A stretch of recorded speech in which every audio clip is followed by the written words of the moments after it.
Hello students, welcome to पढ़ो engineering. तो आज इस वीडियो में हम मैनेजमेंट के विंटर 2022 के एमसीक्यूज देखेंगे, वो भी सेट 3। सो प्रीवियस के क्लासेस में मैंने सेट 1 एंड सेट 2 के एमसीक्यूज करवा दिए थे। आई होप आपने वो वीडियोस चेक किए होंगे। So let's start with the video. First question is types of business. आपको बताना है कि टाइप्स ऑफ बिजनेस इनमें से क्या है। So options are manufacturing, trade, service या फिर all of the above.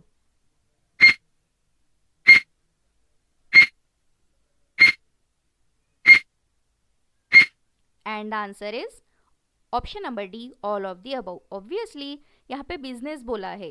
Yes, so business के टाइप्स बहुत सारे होते हैं, जैसे कि मैन्युफैक्चरिंग, ट्रेड, सर्विसेज और भी बहुत सारे टाइप्स होते हैं। तो यहाँ पे जो ऑप्शन में ए बी सी में जो टाइप्स दिए हैं वो बिजनेसेस के टाइप्स है। Okay, next question is business firms produce and supply wide variety of goods and dash required by the society. तो आपको बताना है कि business firm produce and supply किन किन चीजों का करता है, goods and dash. So goods के साथ और क्या क्या प्रोड्यूस करता है और सप्लाई करता है। तो options are money, services, entities या फिर सोशल सर्विसेज। बहुत ही इजी क्वेश्चन है। गुड्स एंड डैश, हमेशा हम गुड्स के साथ क्या यूज करते हैं? यस, सो बताइए।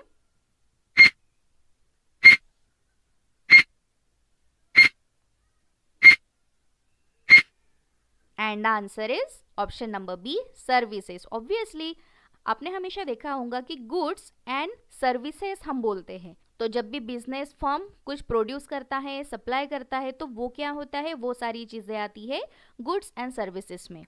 Okay, next question is which type of industries involve large investment and high level of automation process. आपको बताना है कि ये कौन से टाइप की इंडस्ट्री होती है जो कि लार्ज इन्वेस्टमेंट और हाई लेवल की ऑटोमेशन प्रोसेस होती है। So options are village, small scale, large scale या फिर medium scale.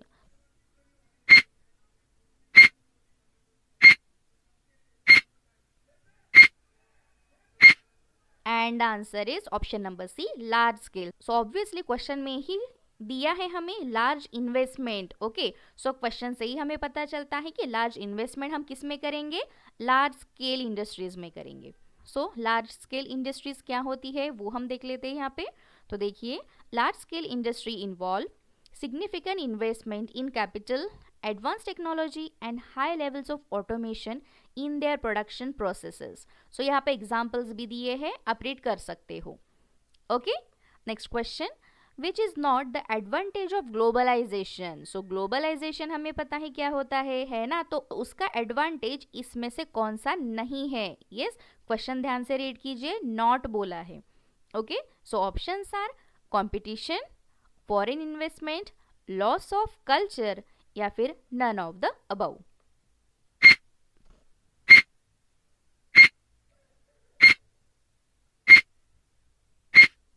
And answer is loss of culture. Obviously globalisation में कल्चर के बारे में बात नहीं होती है या फिर कोई भी एडवांटेज कल्चर से रिलेटेड नहीं होता है। Okay, so competition, foreign investment, ये सब ग्लोबलाइजेशन में इंक्लूड होते हैं।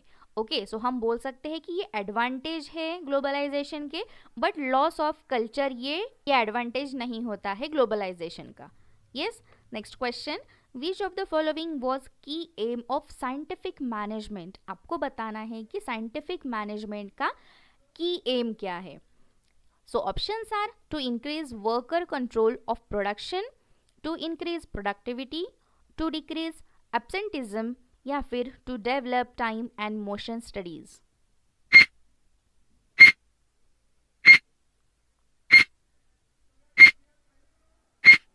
And answer is option number B, to increase productivity. Scientific management क्या होता है हम यहाँ पे देखते हैं। The key aim of scientific management developed by Frederick Winslow Taylor was to increase productivity by optimizing work processes, improving efficiency and maximizing output. तो ये जो साइंटिफिक मैनेजमेंट के जो एम है विंसलॉट टेलर ने डेवलप किए थे। सो इस पे भी आपको क्वेश्चन आ सकता है एग्जाम में कि जो साइंटिफिक मैनेजमेंट है वो किसने डेवलप किया था। ओके, और ऑप्शंस देंगे तो उसमें आपको बताना है कि Frederick Winslow Taylor. Okay, so according to him ये जो एम है उसमें क्या क्या होता है, जो भी प्रोडक्ट की प्रोडक्टिविटी है वो इंक्रीज होती है, फिर एफिशिएंसी इंप्रूव होते हैं according to the output. So ये सब चीज़ें कैसे अचीव करते हैं, through time and motion studies. तो ये एम था साइंटिफिक मैनेजमेंट का। Next question, dash can be called as a leading, motivating, actuating and so on. So ये तो काफ़ी ज़्यादा इजी क्वेश्चन है। So leading, motivating and actuating ये किन किन के टास्क है, या फिर कौन सी ऐसी प्रोसेस है जिनमें ये टास्क आते हैं। So it's a planning, organising, controlling या फिर डायरेक्टिंग। बहुत ही इजी क्वेश्चन है।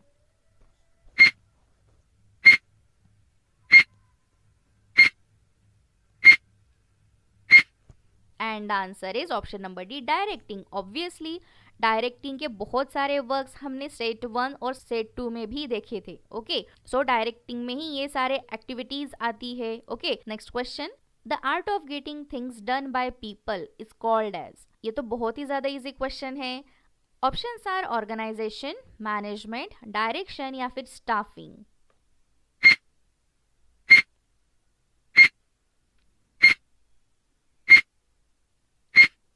And answer is option number B, management. Obviously हम कौन सा सब्जेक्ट पढ़ रहे हैं, management.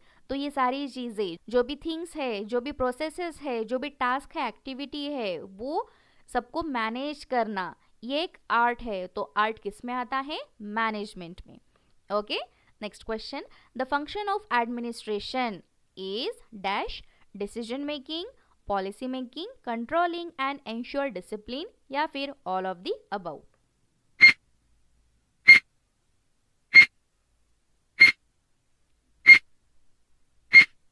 And answer is option number D, all of the above.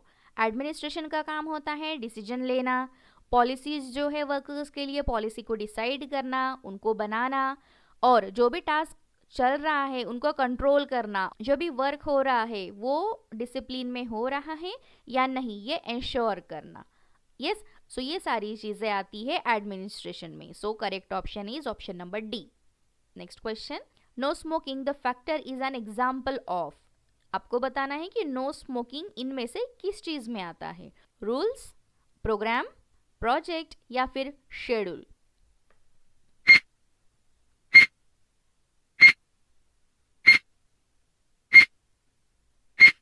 And answer is option number A, rules. आपको पता होगा कि नो स्मोकिंग ये रूल होता है ना। जब भी हम पब्लिक एरिया में जाते हैं या फिर कोई हॉस्पिटल में या फिर कोई रेस्टोरेंट में भी जाते हैं तो वहाँ पे नो स्मोकिंग ऐसा लिखा होता है, तो वो एक रूल है जो कि हमें फॉलो करना होता है। यस, सो यहाँ पे भी वही सेम चीज है, नो स्मोकिंग ये रूल्स में आते हैं, वो रूल है और वो हमें फॉलो करना होता है। तो इसके बारे में थोड़ा जान लेते हैं। So no smoking is an example of rule as it represents a specific, clear and mandatory directive that must be followed. Rules are established to maintain discipline and ensure compliance with organizational policies. जैसे कि मैंने बताया है वही चीज़ यहाँ पे लिखी है, ये रूल होता है और we have to follow it. Next question. Top level is known as dash because all important decision related to whole organization is taken by top management. तो आपको बताना है कि टॉप लेवल को इनमें से क्या बोला जाता है, lower level needs, middle level needs, higher level needs या फिर all of the above.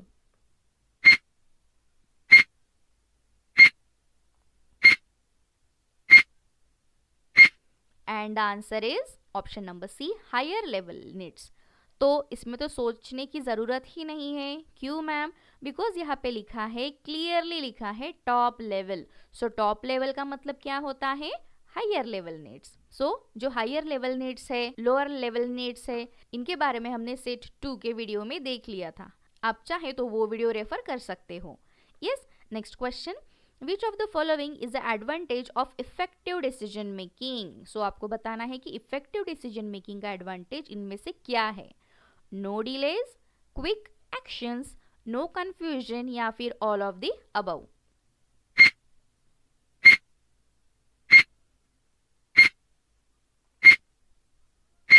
And answer is option number D, all of the above. क्यों? क्योंकि अगर हमें इफेक्टिव डिसीजन लेना है तो ये सारी चीज़ें मैंडेटरी होती है। अगर हम डिसीजन लेने में डिले करते हैं तब तक तो काम खत्म हो जाएगा, है ना। सो नो डिलेज ये करेक्ट है। क्विक एक्शन, ऑब्वियसली जो काम है उस पर क्विक एक्शन लेना ही चाहिए। एंड नो कन्फ्यूजन, अगर कोई टास्क हमें दिया है, अगर उसमें कोई कन्फ्यूजन नहीं है तो हमारा टास्क बहुत अच्छे से होगा। सो ये सारे एडवांटेज डिसीजन मेकिंग के हैं। Next question, a joint venture can be defined as, options are two firms collaborate together on a specific project, one firm licenses its intellectual property to another firm, two firms merge together, या फिर two firms come together to form a third legally separate firm.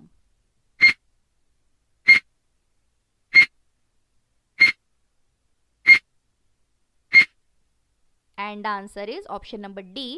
Two firms come together to form a third legally separate firm. तो joint venture क्या होता है इसके बारे में हम जान लेते हैं। देखिए, a joint venture is a business arrangement where two or more firms come together to create a new legally independent entity.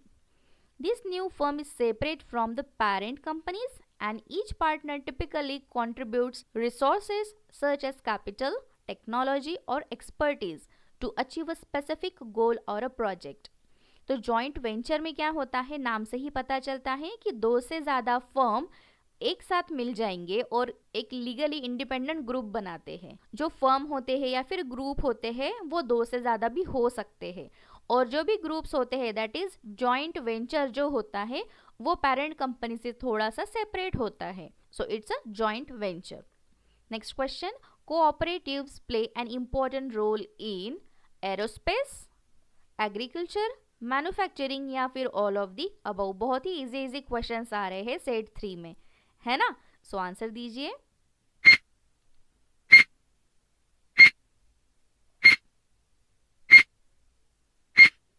And answer is option number B, agriculture.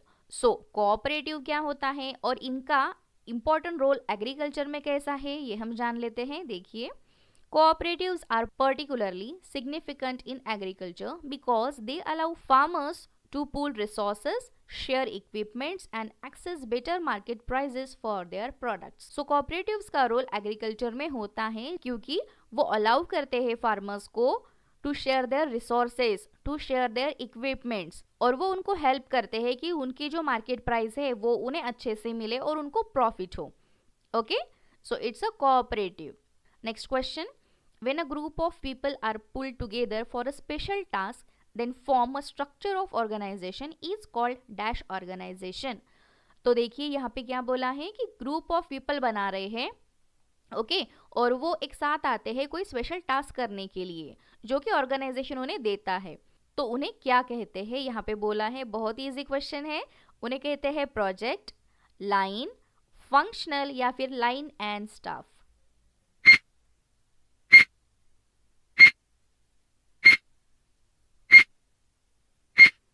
And answer is obviously project. हमने colleges में देखा होगा कि 3-4 students का group बनाया जाता है, और जब हम प्रोजेक्ट बनाते हैं तो एक टास्क होता है वो, और उसमें हमें इवनली काम करना होता है, तो वो हम ऑब्वियसली हमारे कॉलेज के लिए करते हैं। सो सेम चीज ऑर्गेनाइजेशन में भी अप्लाई होती है। So group of people means project होता है। Next question, senses of responsibility increases due to dash provided by seniors. So जो रिस्पॉन्सिबिलिटी होती है उनका सेंस कैसे इंक्रीज होता है यहाँ पे पूछा है। So it's authority, responsibility, initiative या फिर लीडिंग।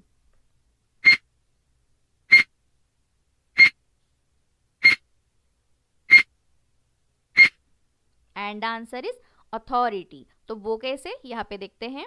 देखिए, authority granted by senior increases the sense of responsibility among employees. When individuals are given the authority to make a decision, manage tasks or oversee processes, they feel a greater sense of accountability and responsibility for the outcomes of their actions. जब भी higher authority से किसी worker को काम आता है, that is कोई task आता है, कोई एक्टिविटी परफॉर्म करनी होती है, तो जो वर्कर है वो थोड़ा ग्रेट फील करता है कि हाँ, जो भी काम मुझे दिया है वो करने के लायक हूँ, इसलिए मुझे वो काम दिया है। सो इससे क्या होता है कि जो रिस्पॉन्सिबिलिटी उस पे दी है वो अच्छे से करता है, और उस पे जो एक्शन है वो अच्छी तरह से लेके वो एक्टिविटी कंप्लीट करता है। Okay, next question, the firm type of Bajaj auto limited is, आपको बताना है कि बजाज ऑटो लिमिटेड का फर्म टाइप क्या है। Proprietorship, partnership, joint stock company, stock नहीं है यहाँ पे, स्टॉक चाहिए, yes, and the last is public sector.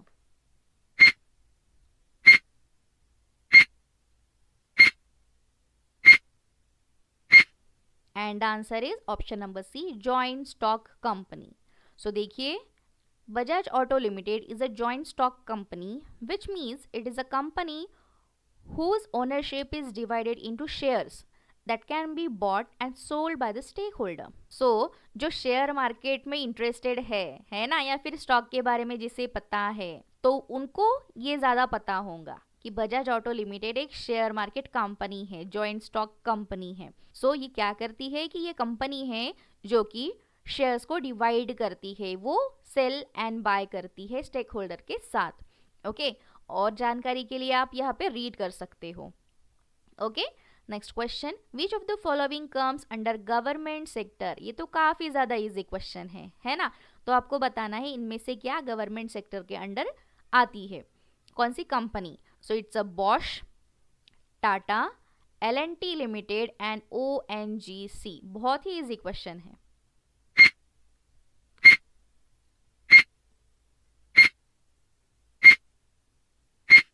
And answer is obviously option number D, ONGC। तो ONGC का लॉन्ग फॉर्म क्या होता है, oil and natural gas corporation.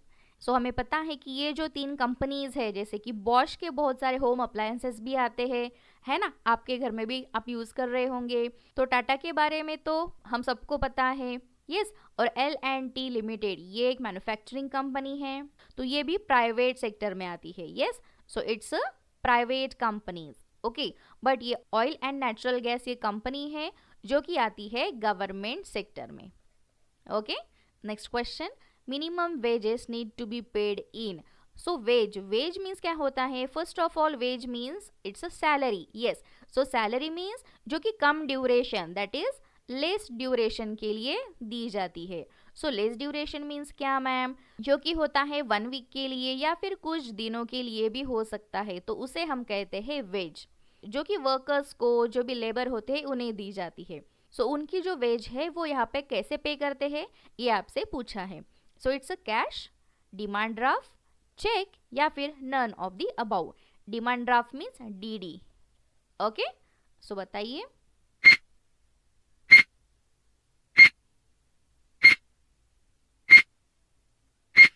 And answer is cash में, ऑब्वियसली। क्यों, क्योंकि अगर आप देख रहे हो यहाँ पे, तो वेज मीन्स वीक के लिए हो रहा है ना, तो वीक के लिए जो भी पैसे होंगे तो ऑब्वियसली वो थोड़े ही होंगे, है ना, तो वो कैश में ही पे करते हैं। Next question, who is responsible for unguarded moving parts in an industry. So ये इनमें से कौन रिस्पॉन्सिबल होता है, जो भी अनगार्डेड पार्ट्स होते हैं ना वो मूव करने के लिए। It's a government, management, workers या फिर नन।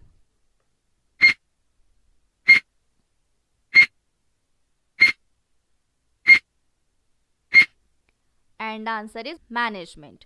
क्यों, क्योंकि जो भी वर्कर्स होते हैं वो मैनेजमेंट के अंडर ही आते हैं, है ना। जब मैनेजमेंट बोलेगा तभी वर्कर मूव करेगा, तभी वर्कर ऑर्डर फॉलो करेगा, तभी कोई भी एक्टिविटी वर्कर परफॉर्म करेगा, है ना। तो इसलिए फर्स्ट ऑफ ऑल जो भी मूवमेंट होती है वो मैनेजमेंट ही रिस्पॉन्सिबल होता है उसके लिए। Next question, taking shortcuts and lack of adequate knowledge are causes of accident because of. कोई भी शॉर्टकट्स लेना या फिर कोई भी किसी भी चीज़ के बारे में नॉलेज नहीं होना या फिर कोई भी एक्टिविटी का नॉलेज नहीं होना, तो इससे क्या होता है, एक्सीडेंट होते हैं, है ना। तो ये किसके कारण होता है, ये आपसे पूछा है। तो it's a workers, management, faulty layout और डिजाइन ऑफ वर्किंग प्लेस या फिर natural disasters.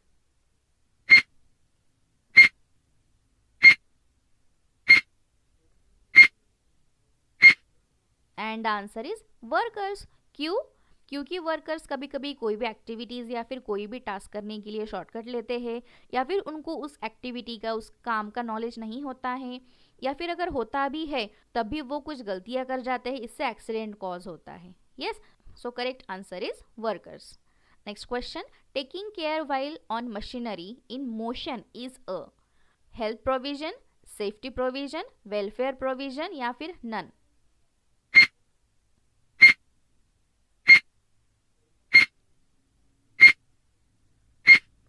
And answer is safety provision. Obviously जब भी मशीनरीज या फिर कोई भी मशीन्स है वो मोशन में है, चल रही है, वर्किंग कंडीशन में है, तब टेक केयर लेना चाहिए, तो ऑब्वियसली एक सेफ्टी प्रोविजन है। Next question, if a bar bender working on a construction site meets some accident during his holiday, when he is called for extra work and loses his one leg, is he eligible for any accident amount? And under what act? जब एक बार vendor को बुलाया जाता है जबकि वो holiday में है, ओके, और वो एक्स्ट्रा वर्क के लिए बुलाया जाता है, तब अगर उसने उसका एक पैर खो दिया तो क्या वो एक्सीडेंट अमाउंट के लिए एलिजिबल होगा? अगर होगा भी तो वो कौन से एक्ट के under?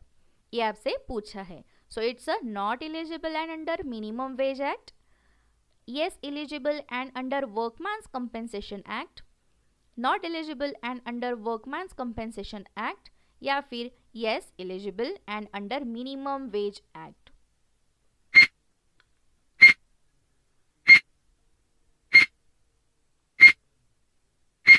And answer is obviously option number B, under workman's compensation act. तो अगर आपको इस एक्ट के बारे में ज़्यादा जानकारी चाहिए तो आप प्रीवियस वीडियो देख सकते हो, क्योंकि मैंने वहाँ पे वर्कमैन्स कंपेंसेशन एक्ट के बारे में बहुत अच्छे से बताया है।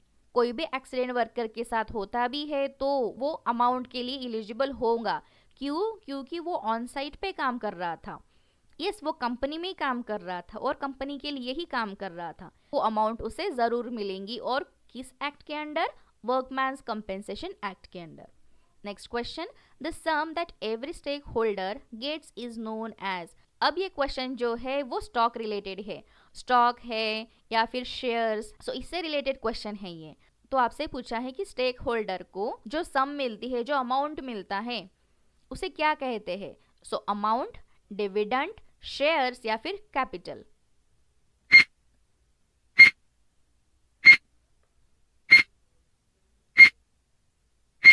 And answer is dividend. तो वो कैसे? यहाँ पे देखिए, the sum that every stakeholder receive is called as dividend. A dividend is a portion of the company's profit that is distributed to stakeholder, usually in the form of cash और additional shares. So मैंने पहले ही बताया था कि ये related to share है, stocks है ना। अगर आपको शेयर मार्केट का नॉलेज है तो आपको इजीली ये अंडरस्टैंड हो जाएगा। जो भी स्टेक होल्डर को सम मिलती है उसे हम डिविडेंड कहते हैं। Next question, fix capital is also called as. ये भी क्वेश्चन शेयर मार्केट रिलेटेड है, ओके। सो आपको बताना है फिक्स कैपिटल को क्या कहते हैं? Tight capital, block capital, working capital या फिर current capital?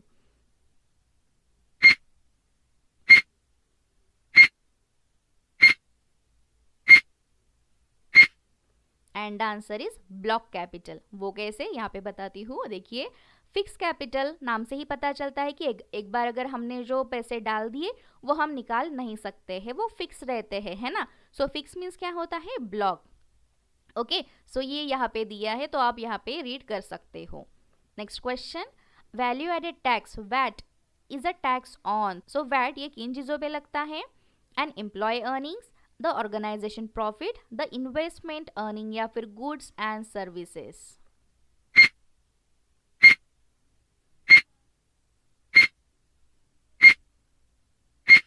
And answer is obviously option number D, goods and services. देखिए, so VAT tax place on a goods and services at each stage of production और distribution based on the value added to the product at each stage.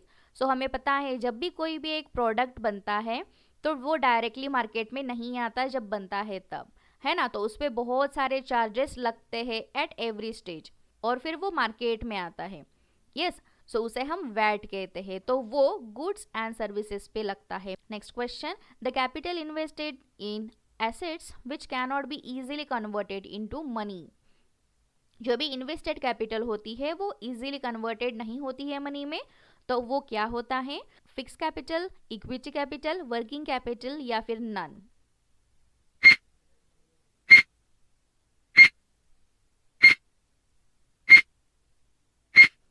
And answer is fixed capital. Yes, so जैसे कि हमने previous के question में देखा था कि वो ब्लॉक होती है, ब्लॉक कैपिटल कहते हैं उसे, है ना। तो वो एक बार अगर हमने डाल दी तो वो हम बार बार निकाल नहीं सकते हैं। तो वही चीज़ यहाँ पर भी अप्लाई होती है कि जो फिक्स कैपिटल होती है वो इजीली कन्वर्टेड मनी में नहीं होती है। Next question, debentures are included in dash source of finance. So debentures किस में इंक्लूड होते हैं? Long term, short term, medium term, none.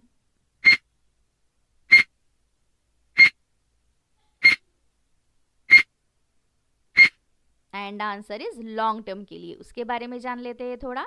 तो देखिए, debentures are form of long term instrument used by the company to raise capital. They are typically issued for the period of more than 1 year, often ranging from 5 to 10 years. So debenture हम बोल सकते हैं कि loan होता है एक प्रकार का, है ना। तो लोन होता है जो कि कंपनी लेती है, शॉर्ट टर्म के लिए लेती है या फिर लॉन्ग टर्म के लिए लेती है ना। तो उसके बारे में यहाँ पे आपको दिया है। Next question, select an appropriate response from the option that fits in the blank space provide in the budget chart. तो यहाँ पे देखिए एक डायग्राम आपको दिख रही होंगी, है ना। तो ये जो ब्लैंक स्पेसेस है ना, इसमें आपको फिल करना है। ओके, सो देखिए ऑप्शंस। तो शॉर्ट टर्म बजट या फिर long term budget, fix budget, flexible budget, functional budget, master budget या फिर nominal budget, precise budget.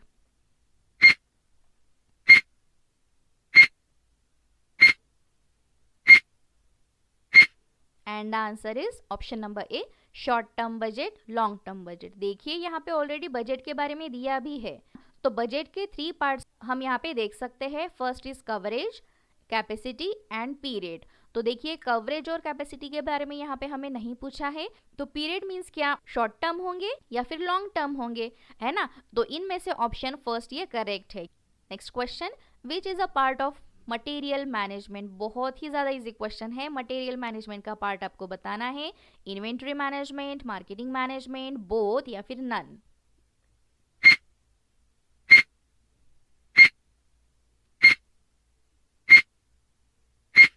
And answer is inventory management. ये तो बहुत इजी क्वेश्चन था क्योंकि मटेरियल मैनेजमेंट में ही इन्वेंट्री मैनेजमेंट इंक्लूड होती है related to the material. Next question, while on a long tour, which are the items that we take most care of? Certainly it is jewelry and cash. This could be an analogy too. Okay, तो आपको पूछा है अगर हम long tour पे जाते हैं तो हम अपनी किस आइटम्स की मोस्ट टेक केयर करेंगे। तो यहाँ पे एनालॉजी बताई है कि हम क्या ज्वेलरी और कैश करेंगे। तो आपको बताना है ये इनमें से क्या होगा। It's EOQ, ABC analogy, minimum batch demand या फिर नन।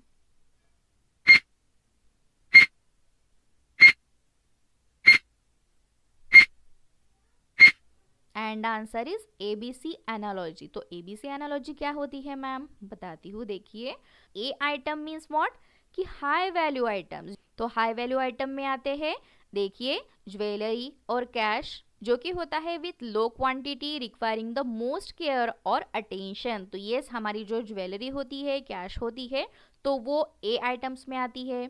और बी में फिर क्या आता है मैम, तो बी आइटम्स है moderate value items with moderate attention needed. तो इसमें एग्जाम्पल क्या क्या आएंगे ये आप मुझे कॉमेंट करके बताइए। ओके, और वैसे ही सी आइटम्स क्या होते हैं कि low value items with high quantity requiring less attention. तो इसमें भी क्या क्या एग्जाम्पल्स आ सकते हैं ये भी आप मुझे कमेंट करके बताएंगे, ठीक है। क्योंकि हिंट तो मैंने आपको यहाँ पे दे दी है ना। तो सिर्फ एग्जाम्पल आपको कमेंट करने हैं। Okay, next question, which of the following is the name given to a bill of lading where goods have been received by the carrier free of defects। आपको बताना है जब भी कोई कैरियर जाता है वो भी फ्री ऑफ डिफेक्ट्स, जिसमें डिफेक्ट्स नहीं होता है, तो वो बिल कैसे जनरेट होता है इसका आपको नाम बताना है, ठीक है। तो वो होता है ship bill of lading, clause bill of lading, ordinary bill of lading या फिर क्लीन बिल ऑफ लैडिंग।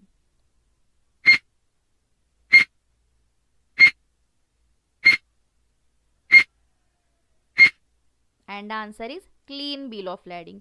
क्यों, वो हम देखते हैं यहाँ पे, देखिए।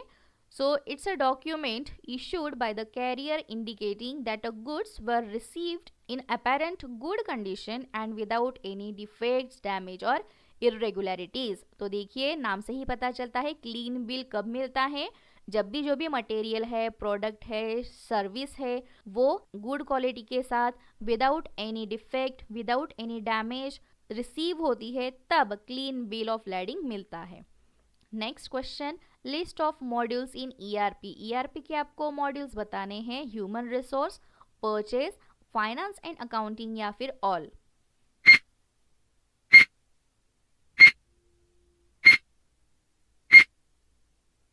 And answer is obviously all of the above. क्यों? क्योंकि ईआरपी में ही ये सारी की सारी चीजें इंक्लूड होती है ना। ह्यूमन रिसोर्स ये भी एक डिपार्टमेंट होता है, मॉड्यूल होता है, परचेज डिपार्टमेंट या फिर फाइनेंस एंड अकाउंटिंग तो होता ही होता है। Yes. Next question, which one of the following is not a module. इस क्वेश्चन में हमें बोला था कि कौन सा मॉड्यूल है, और इस क्वेश्चन में अभी है नॉट। यस, क्वेश्चन ध्यान से पढ़िए, नॉट बोला है तो human resource, manufacturing, quality control या फिर supply chain management.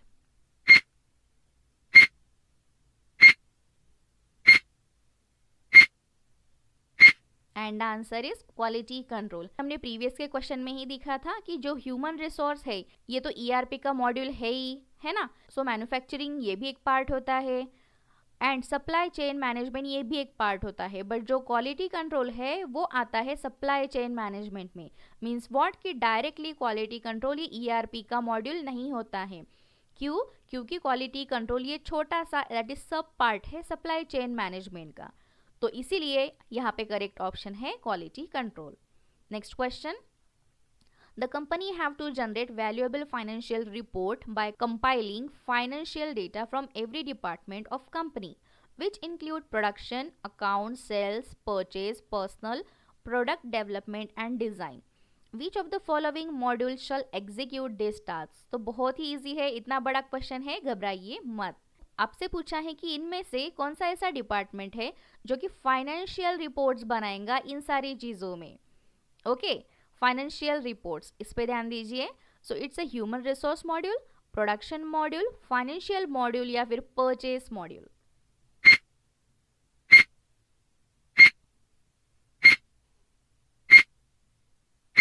And answer is obviously financial module.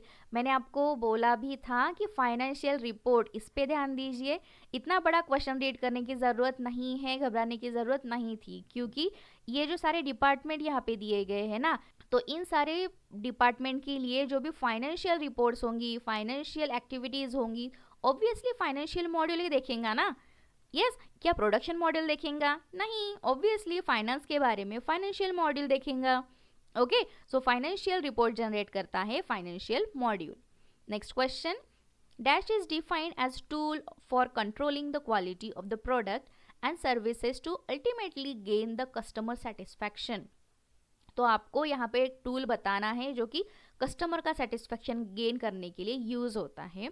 It's a quality control, quality circle, QMS या फिर none of the above.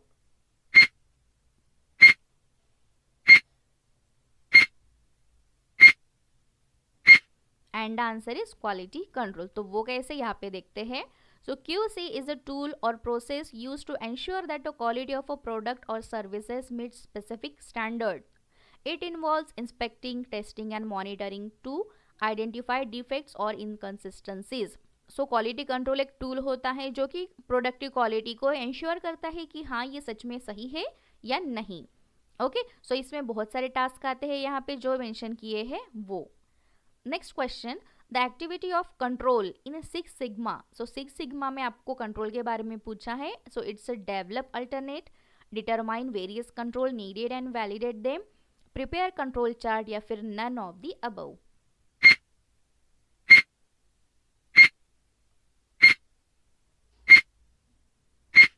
And answer is option number B, determine various controls needed and validate them. So नाम में ही लिखा है control, so control obviously question में है, तो यहाँ पे देखिए कंट्रोल किस में आता है, option number B and C. But C में क्या लिखा है कि प्रिपेयर कंट्रोल चार्ट्स, तो ऑब्वियसली कंट्रोल चार्ट से क्रिएट करना कंट्रोल का काम नहीं होगा। सो इनडायरेक्टली हमें आंसर मिल गया है option number B.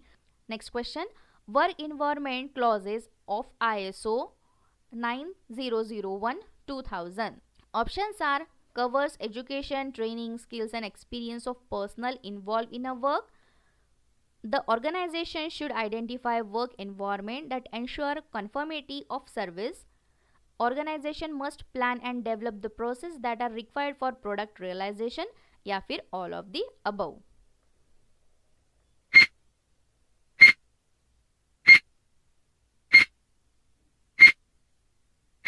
And the answer is option number B. The organization should identify work environment that ensure conformity of services. तो देखिए इनकी इसके बारे में जान लेते हैं थोड़ा. The work environment clause. So clause देखिए focuses on ensuring that organization identify and manages the work environment to achieve product or service conformity. So ये product और service conformity के बारे में बात करता है ISO 9001:2000 और इसमें बहुत सारे कंडीशंस आते हैं, तो यहाँ पे आप देख सकते हो conditions.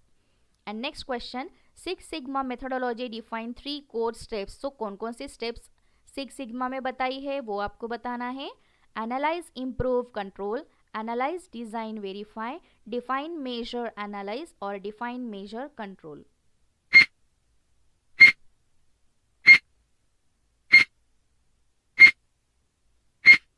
And answer is option number C, define, measure, analyse. तो सिक्स सिग्मा के बारे में जान लेते हैं. देखिए तो डिफाइन, मेजर और एनालाइज. तो डिफाइन क्या करता है, आइडेंटिफाई द प्रॉब्लम और प्रोसेस इंप्रूवमेंट गोल ऑब्वियसली. और measure means what, data collect करेगा और पोटेंशियल एरियाज इंप्रूव करेगा. नेक्स्ट एनालाइज, डिफेक्ट के बारे में यहाँ पे बात होंगी एनालाइज में. सो आई होप आपको आज के MCQs विद आंसर समझ में आ गए होंगे. So if you have any query feel free to ask me. तब तक चैनल को सब्सक्राइब कीजिए and don't forget to like and comment. Okay, और आपको कोई भी प्रॉब्लम होती है तो feel free to ask me. तो मिलते हैं नेक्स्ट क्लास में. Till then take care, bye bye, happy learning, keep learning.